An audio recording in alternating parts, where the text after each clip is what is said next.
Nordeste Podcast. Cada vez mais das mulheres. Hoje eu estou com a guerreira, um personagem nordestino que superou muitas dificuldades. Era da natação, passou por um pentatlo, um esporte que em 1912 o Barão de Coubertin... Pierre de Coubertin. Pierre de Coubertin, sabe mais do que eu.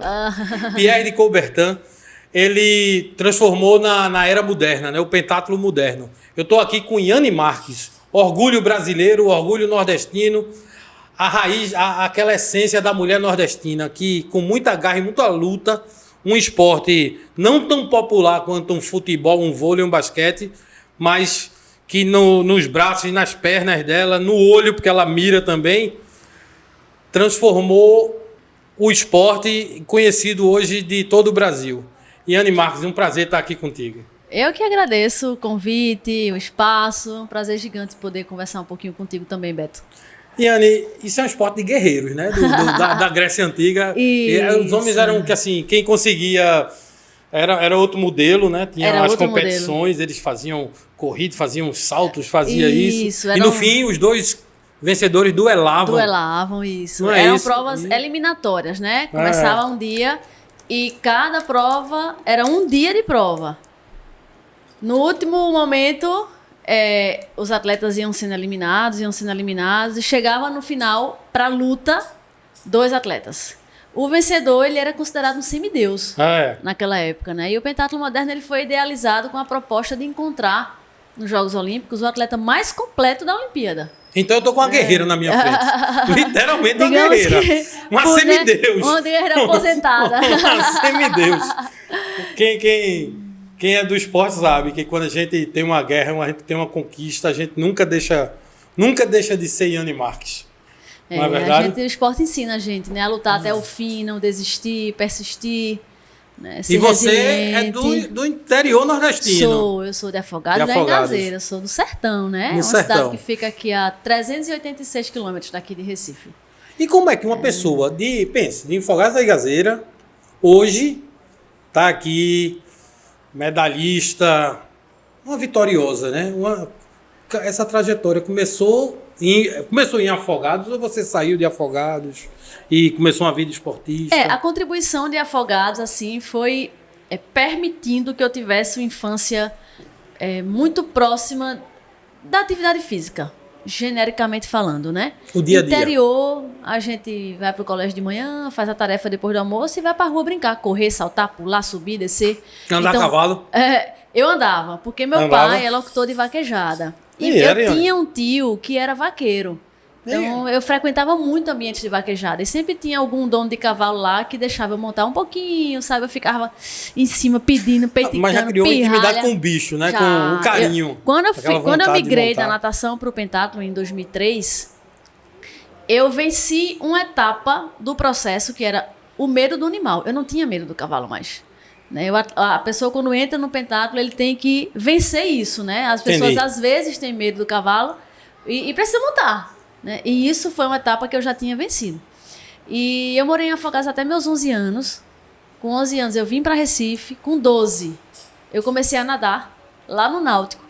Já tarde, 12 anos para um atleta. Muito tarde. E aí com 12 anos eu comecei na escolinha, viu? Na escolinha de natação. Aí com 13, 14 eu fui ali para pré-equipe, equipe, e aí foi quando Nikita me convidou para nadar com ele. Então fiz minha carreira quase toda como nadadora, nadando Tinha com estilo Nikita, na natação? nadava peito. E quem nada peito se mete ali no medley também, né? Mas a minha melhor prova era 100 e 200 peito. Aí eu fiquei nadando até 2003. Chegou a competir? Competi. Fui campeã brasileira de revezamento, 4x50 medley, 4x100 medley. Eu tava, assim, bem, mas, como você falou, já comecei mais velha um pouco, né? Talvez eu tivesse uma carreira na natação, mas era uma incógnita, né? Daí, em 2003, foi fundada a Federação de Pentatlo aqui em Recife. E quem fundou a federação, nessa ocasião, foi, na época, o Capitão França, que foi meu primeiro e eterno treinador. sempre foi o técnico principal. Lógico, tinha outros técnicos, né? Um Auxiliares. técnico de esgrima, um técnico de equitação. Sim. Aqui, o Coronel Eldo, lá no Caxangá. Peraí, vamos lá. Você que vai dizer, eu sei, mas eu quero que você diga pro pessoal. As modalidades do pentatlo, né? Que a gente começou a falar. As modalidades, Você começou a dizer. Pronto, aí quando foi em 2003, eu fui apresentada ao pentatlo. Esse pentatlo que é natação, corrida, tiro, esgrima e equitação. Essas são as 5 provas. Conjunto. Né? Totalmente distintas e atendendo a proposta, né? A intenção do barão Pierre de Coubertin. Né? Todas as valências físicas, o pentatleta ele tem que ser muito rápido, mas por vezes ele tem que ser mais estratégico, né? Ser oportunista, ser forte. Concentração. Concentração. Na hora do tiro. Então são muitas valências físicas, né? Que se envolvem ali no treinamento, na competição, na vida do pentatleta. E em 2003, quando eu migrei para o pentatlo, eu fui muito favorecida pelo cenário nacional, sabe? Poucas mulheres faziam pentatlo no Brasil. E lembrando que o pentatlo era machista. A partir de uma Sydney, modalidade essencialmente masculina, né? Que a mulher entrou, né? Foi em Sydney em 2000, né? A representação feminina só a partir de Sydney. Exatamente. Né? E 12 anos depois você conquistou sua medalha. E aí muito foi rápido. Em 2003, outubro para novembro de 2003, eu comecei a fazer pentatlo. Né? Nem sonhava com a Olimpíada, né? Nada, nem sonhava. Eu sabia que era um esporte olímpico, Sim. né? E eu fiquei encantada com a treinabilidade do negócio, porque você corre aqui, você se mata na corrida, daqui a pouco você está se matando na natação, é uma sensação totalmente diferente. E, lógico, né? Demanda um pouco mais de horas de treino no dia do que um esporte convencional que você treina só uma modalidade, mas é muito gostoso, a diversidade das modalidades. Quebra a rotina, né? Quebra a rotina. Porque aquele treinamento, exatamente. Eu era patinador de hockey, né? Aí era só o treinamento de E hockey. eu que era nadadora, era só azulejo o dia todinho. Monótono. Azulejo. E aí a gente sai dessa monotonia e vai para uma modalidade totalmente diversificada e super muito gostosa legal. de se treinar. E aí em 2007, 4 anos depois, né, de ser apresentada a modalidade, 3 anos e meio mais ou menos, eu fiz meu primeiro Pan-Americano, que foram os Jogos do Rio. E eu ganhei o Pan do Rio. Com quantos anos de treinamento e saísse da natação? Quase 4 anos, né? 4 anos depois ganhar um Pan. Não, ninguém imagina. No pentatlo, né? Mas Sim. o que acontece? Eu trazia um lastro de nadadora que... E a esgrima? E o tiro? Talvez pelo Eu não falei fato... o cavalo, que você já tinha contato, mas... Pelo fato de eu ter começado na modalidade com 19 anos... Eu tinha 19 anos quando eu comecei no pentatlo. Olha só, não existe isso não. Eu acho que eu já era madura o suficiente para aprender mais rápido as coisas. Não sei. Eu queria encontrar essa resposta. Mas enfim, foi muita dedicação. Foi muito treino. Se o Brasil tivesse uma estrutura e Anne Marques tivesse começado a treinar para um pentatlo com 8, 10 anos de idade... Pois é, isso que a gente isso que a gente Imagina. Tá buscando agora, né? Uhum. O pentatlo chegou no Brasil muito tarde. Verdade. Quando foi em 2003, foi fundada a federação em Recife e a confederação, para quem não sabe, quem rege o esporte a nível nacional, ela tinha 2, 3 anos de existência só. É muito novo, é muito recente. E aí em 2007 eu ganhei o Pan do Rio, me classifiquei para a minha primeira Olimpíada, que foi em Pequim em 2008. E aí, meu amigo, foi. Mas foi com muita garra, porque uma pessoa que começa esporte tarde, não é normal isso. Isso. Já mostra que você já nasceu com esse negócio de guerreira dentro de você. E outra coisa, assim, eu queria entender melhor a esgrima. Porque para quem tá olhando, eu acho que os dois se batem, parece que defende. Como é aquilo? Para quem não está acostumado... Você defende um golpe? Eu defendo, eu provoco ataques para fazer ações contra-ofensivas. Eu estudava, Beto, todas as minhas adversárias. Eu tinha vídeo de todas elas. Eu sabia tudo que cada uma gostava, que não gostava, que fazia bem, que fazia mal. Isso a gente chama de scout. Eu tinha um scout para cada uma delas. Eu sabia se era destra, se era canhota. Porque vocês lutam com todas, né? Eu jogo contra todas. Contra todas. São 36 atletas numa final, 36 comigo. Eu jogo 35 combates. Existe um toque isso. Ou 1 minuto. Se der 1 minuto e não acontecer nenhum toque, é derrota para os dois. Eita, então ataque, pra cima. 1 minuto pra vida, pra morte, né? E cada ponto vale muito.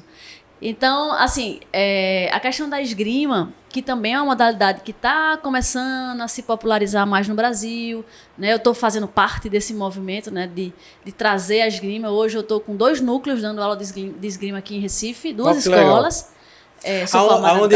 Se a pessoa quiser fazer esgrima hoje, para onde ela vai? Veja, lá na Carochinha. É uma escola lá em Casa Forte. Casa Forte. Que eu tô dando aula lá nas segundas e quartas. Eu tenho 3 turmas. Tenho turma de meio-dia, tenho de 5, tenho de 5h50. Mas só para os alunos? Não é só para os alunos. Não é? Não é só para os alunos. Idade? A partir de 6 anos. De Olha aí, meio-dia eu tenho turma para crianças de 6, 7 e 8 anos. E de 5 e 5h50 meninos maiores. Pais, inclusive, fazem aula. Eu vou fazer. Vamos embora.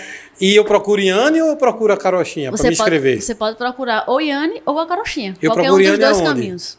Eu tenho um Instagram, Penta Iane, que é bem fácil. Me manda um direct lá que eu consigo responder. A Carochinha também tem um Instagram, Núcleo Escolar Carochinha. Núcleo Escolar Carochinha. Que você pode também entrar. Penta Iane. Penta Iane. E eu tô também abrindo agora um novo núcleo. Começando agora, no mês de setembro, lá no Santa Maria. A princípio, exclusivamente para alunos.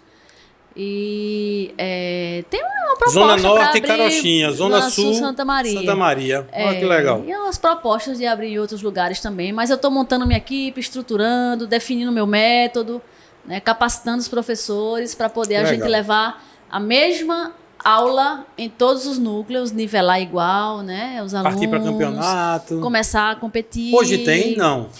Aqui em Recife, quando Recife cedia uma competição nacional, né? Mas nós, município, a gente nunca organizou campeonato municipal de esgrima. Aí a partir da sua Ainda ideia, não. A partir desse Mas núcleo, vai começar a ter a competição entre eles. Eu já tenho 25 alunos lá na Carochinha. Nossa. E já aqui no Santa Maria a gente vai conseguir bater esse número tranquilamente. Então, se você fizer uma conta rápida de padaria, já são mais de 50 esgrimistas na cidade.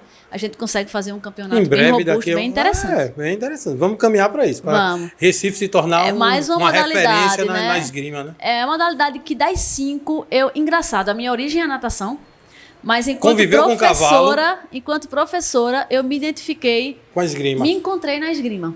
Fiz alguns cursos de capacitação, né? Fiz na França, fiz nos Estados Unidos. E sou formada em educação física também, né? Habilitada para isso.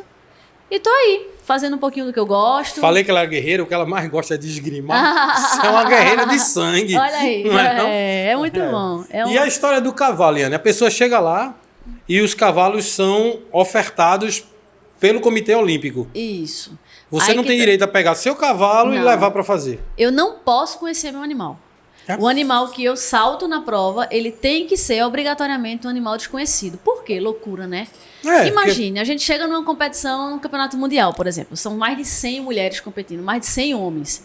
Se cada atleta desse levar um cavalo... quer dizer que um cavalo pode servir para mais de um atleta? Um cavalo, ele faz 2 percursos. Mas o cavalo, ele é local. Quem organiza a prova fornece os animais. Sim. Aluga os animais ou tem os animais e apresenta pra gente 1 ou 2 dias antes. O dono mostra pra gente que o cavalo está apto para fazer aquele percurso. E aí no dia da prova a gente monta, aquece e... Existe cavalo bom e cavalo fraco? Existe. Cavalos fáceis e cavalos difíceis, né? Nessa situação de prova, todos os cavalos passam o percurso. Então, são todos cavalos aptos. Sim. Né? O conceito de bom ou não, ele é muito relativo. Mas são cavalos que estão em condições de fazer o percurso. Eu prefiro dizer cavalos fáceis e cavalos difíceis. Né? Tem cavalo que é mais arisco, tem cavalo que exige mais de quem tá montando. Já aprontou com você algum cavalo? Já fui eliminada de prova no começo da minha carreira no pentatlo. Primeira competição internacional... Cheguei lá, nadei forte que só, tava super bem na pontuação, todo mundo olhava pra mim assim, de lado atravessado. Que molesta é essa menina que eu nunca vi na vida, chegou aqui, já tá entre as 10 melhores do mundo. E aí quando eu cheguei no cavalo, rapaz, o cavalo me botou pra fora do aquecimento 2 vezes. Ele me tirou da pista. O que é tirar? O que é? Na área de aquecimento. De pular o obstáculo, né? Ele tem que pular o obstáculo. Eu posso saltar 5 vezes no aquecimento. Sim, a área de aquecimento que a gente chama de extensão, né? Sim. E na distensão, o cavalo, eu não consegui controlar ele e eu saí da área de aquecimento. Eu saí do aquecimento. Entendi, o limite. Ele bateu na cerca lá, que era uma cerca móvel, um negócio provisório, e eu saí. Então eu fui eliminada da prova. Eu nem saltei a prova. E aí eu tava super bem, Ah, fui se lá você pra sair trás. da área, tem essa punição. Você tem a punição. No pentatlo, você pode cair, montar de novo e tentar terminar a prova. No hipismo convencional, caiu, tá fora. Então, são algumas regras bem particulares da prova, sabe? Até porque não é uma competição de hipismo, é de Isso, pentatlo. é de pentatlo, Não, exatamente. Que é interessante saber que um pentatleta, ele não nada como um nadador, ele não monta como um amazônia. Eu vi uma competição sua, meu amigo. que era Mas eu sou da natação. Mas todo mundo nadava ali naquela, não viu? Eu fui ver uma competição da natação, de mergulho, eu digo... nadando, é forte. É muito Mas forte. o Entra por baixo, aquele negócio quando salta, mergulha e faz e sai lá na frente tem boquinha não. Não, são atletas top. Muito bons, mas quando você compara com quem faz exclusivamente aquela modalidade, a gente fica um pouquinho aquém, né, a nível técnico. Sim, também então, se você pegar um cara que só provas... vive de esgrima, um cara que só vive de natação. Não dá pra... O obstáculo de quem faz hipismo deve ser mais alto. Muito mais alto. O cavalo é o dele. O cavalo é o dele, Sim, exatamente. tudo. São essas particularidades, né? A gente é meio pato, faz um pouco de tudo. Mas esse conjunto é que faz a dificuldade do esporte. O conjunto faz o esporte ser difícil, ser complexo, né? Exatamente. E aí você, primeiro, é a esgrima. É isso? A gente começa com a esgrima. Com a esgrima. Aí compete com... Isso todos no mesmo dia, todos. Pela manhã. 36 lutas. Acabou. O pentatlo, ele vem sofrendo algumas alterações, sabe, Beto? Porque o Comitê Olímpico Internacional diz que o pentatlo é tão complexo a ponto de querer tirar o pentatlo dos Jogos Olímpicos pela complexidade de organização da prova e de quem acompanha, né? Então, agora, como é que acontece? Um dia a gente faz a esgrima todos contra todos, que a gente chama de pule. Então, eu jogo contra minhas 35 adversárias e a gente cria um ranking. Não tem limite de inscrição, mas no Olimpíada só se classificam 36. É final direto. Tá. No Mundial tem 100, 110, 120, mas você tem que lutar com todo mundo, no Mundial não. E aí eles separam em chaves. Tá. Grupos, né? Tá. Grupo 1, grupo 2, grupo A, grupo B, grupo C. E aí no grupo você joga entre si com as atletas que estão no grupo. E aí, um dia a gente faz a pule, você joga seus 35 combates e você cria um ranking. Quem tocou mais pontos. Quem tocou menos pontos. E aí cria um ranking. No outro dia, aí sim a disputa de medalha. Aí a gente começa com a natação. Só esgrima. Aí, hoje é desse jeito. Os outros 4... Quando eu competia, eu ainda peguei umas 2 provas nesse novo formato. Mas, por exemplo, a Olimpíada de Londres, a Olimpíada do Rio... Não, a Olimpíada do Rio já foi no novo formato, mas a Olimpíada de Londres, onde eu fui medalhista, tudo no mesmo dia. Os 35 jogos, depois a natação, depois o cavalo, depois o combinado, que é o tiro com a corrida. Então agora funciona desse jeito. A gente joga esgrima no dia, faz um ranking e vamos para outro dia. No dia da disputa por medalhas, começa com a natação, que são 200 metros em piscina.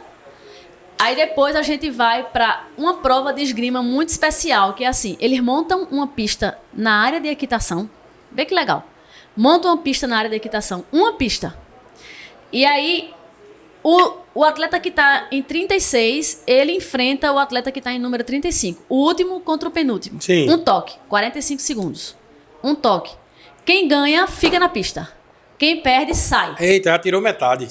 E aí o 36...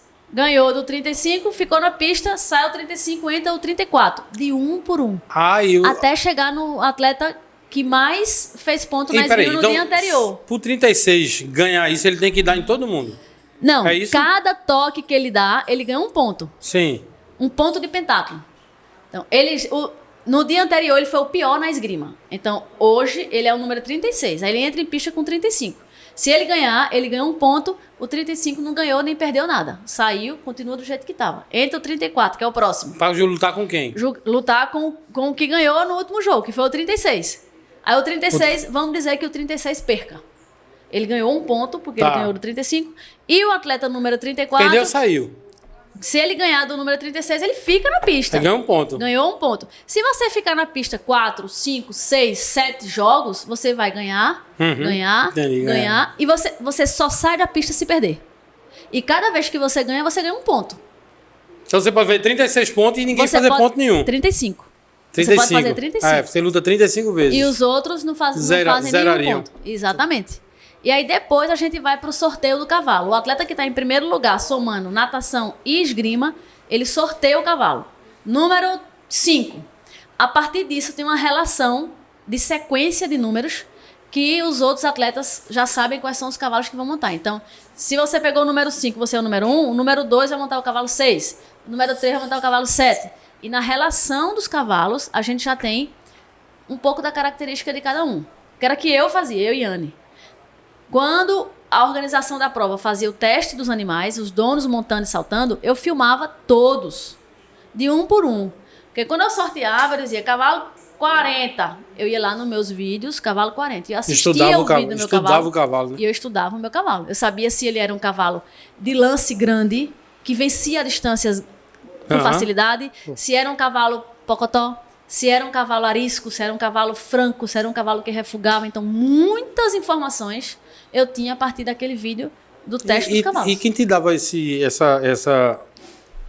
tu tinha uma equipe, né, para te dar esse conteúdo de qual era o cavalo, qual é o esgrima, estudava as adversárias. Tinha uma equipe, a parte da esgrima me dava essa orientação. Eu tinha uma folhinha para uma pista desenhada onde eu dizia, vou jogar com Beto. Beto é destro, joga de punho tal, gosta de fazer tal ação, leva o combate para o último segundo. Eu sabia um pouco de tudo. Não define no começo, então não define no final, leva o combate para derrota dupla, tudo eu tinha isso de cada atleta. Então isso era um estudo que a gente fazia a partir de vídeos e vivência. Na equitação também isso foi uma sugestão e uma orientação do grupo, né, da equipe, a gente conversava muito. Então, quando chegava na hora da prova, eu pegava o papel e dizia, meu Deus, eu tô lendo aqui, mas eu queria ver o cavalo saltar. E foi daí que a gente teve a ideia de filmar o cavalo na véspera e apresentar o filme na hora da prova. Legal. E terminando a equitação, soma ponto, natação, esgrima e equitação, soma os pontos e a gente cria um novo ranking e esse vai ser o ranking da largada. Quem tem mais ponto larga em primeiro e na sequência a diferença de pontos é convertida em segundos. Então, a gente vem aí, a gente vai terminar essa primeira parte com o Yane e a gente vai voltar para falar dessa outra parte super interessante, que a pessoa tem que fazer corrida e atirar. Não é ao mesmo tempo, correndo e atirando, mas ela vai explicar para você na segunda parte. Um quadradinho aqui atrás. Aproveita, entra no canal. Você que já está no canal, né? Se inscreva, que vai ajudar e assina e toca aquele sininho. Ativa ele, porque vai ficar chegando informações dos novos convidados, de quem vai participar do nosso programa. Nordeste Podcast.